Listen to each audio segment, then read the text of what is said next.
Hello, my name is James Mosley and I am the owner of the Mobile Mechanic or Mobile Automotive Service company Street Speed Unlimited LLC. And I want to give you guys five things what to do or be aware of when you are a mobile mechanic, alright, or you have a mobile mechanic business. Okay, so I'm just going off of my phone, a list that I came together, and just five few things that I look at mainly at being a mobile mechanic shop or being a mobile mechanic technician. So the first thing is know your field.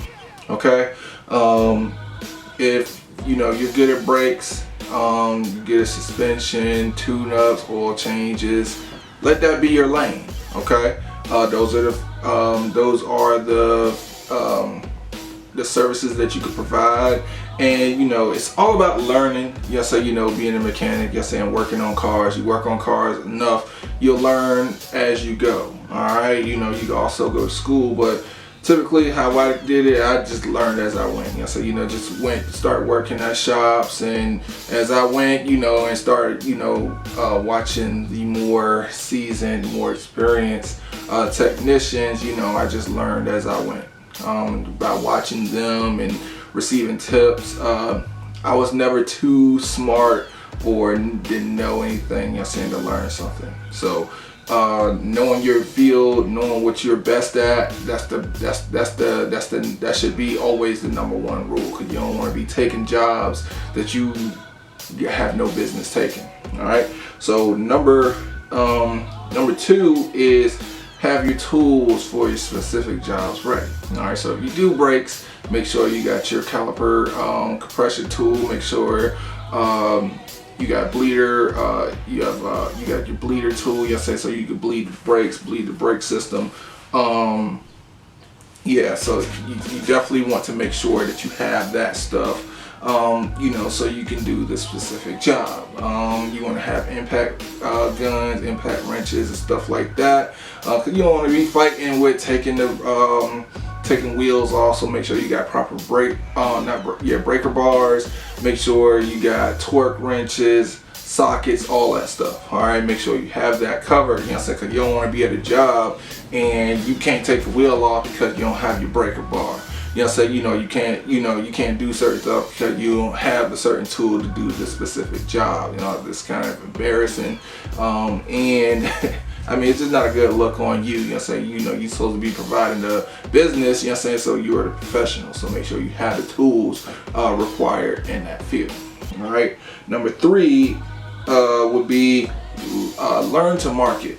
Okay, so if you got your business, you want to make sure that you want to be able to put your business in front of people. All right, so you need to learn how to use the Instagram, Facebook, YouTube, whatever social media tool that's out there. You can use that as a tool to brand your business, put your business out there, put it in front of people's faces. All right, then you got the old school way. Which I use. I give my cards to people. People saying they need a mechanic, or say like you go to one of your customers' house. Ask them if they got. Or they know some people, they have friends, that are looking for a mechanic. They don't want to go to a shop, but make sure it's in the same field of what you do. Okay, yeah, man, I got a friend of mine, he need his brakes done, or he need oil change, or whatever like that.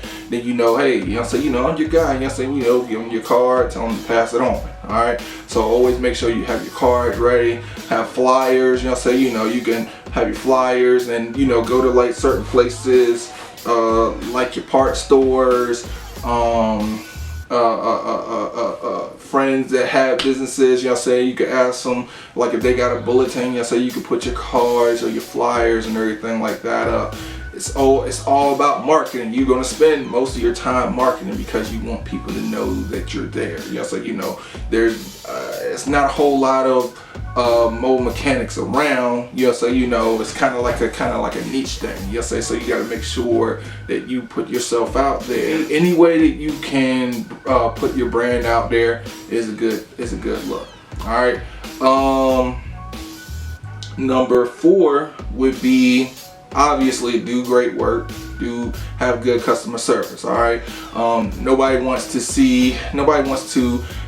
have somebody working on their car, you know, so you know, and they don't know how to talk to you, you know, so you know you don't know how to talk to them.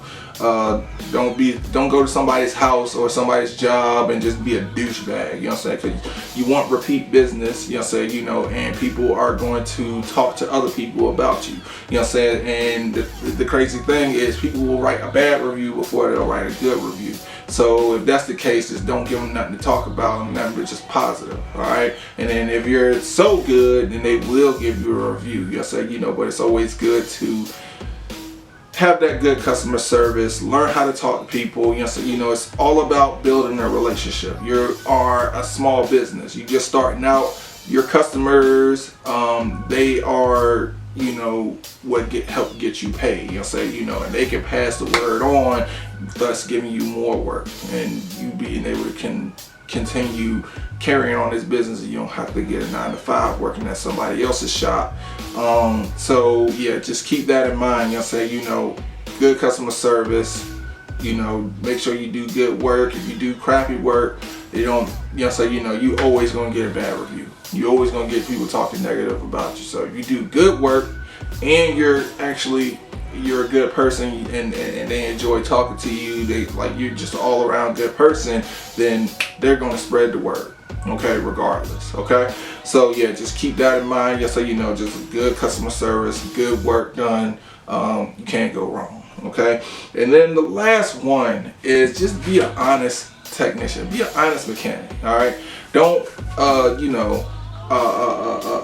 recommend stuff that don't need to be done just for the sake of, you know, they don't know what you saying. You'll say so anything you tell them, you know, they're gonna, you know, give you the money for it.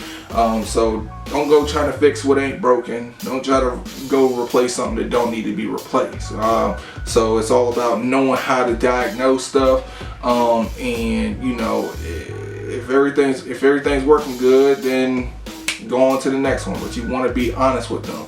You know, I had a customer, one of my early on customers, she had called me. She was like, hey, I need an alternator. All right, so I always diagnose stuff anyway. So when I get there, I'm just like, okay, well, let me see what the battery looks like. Let me see how it seems like it'll run. Let me try to jump start it, stuff like that. And it just ultimately came to that she needed a new battery. All right, so I jumped her car. It was running. I put my tester on it. It was at like 14.6 volts, you know what I'm saying, which is pretty good. You know what I'm saying, very good, which is actually working perfectly while the engine is running, you know. And then, you know, she goes to put it in gear and drive off. That's a tall tale battery sign, you know. So and I was like, no, you don't need an alternator, you know what I'm saying, save your money and just get you a new battery. And like after that, I've received few other jobs, and people sent, you know, she sent other people my way, just because I was honest. I could have been like, yeah, let me go ahead and do this alternator, and do your battery, and all she needed really was a battery, but I got paid for a battery and an alternator.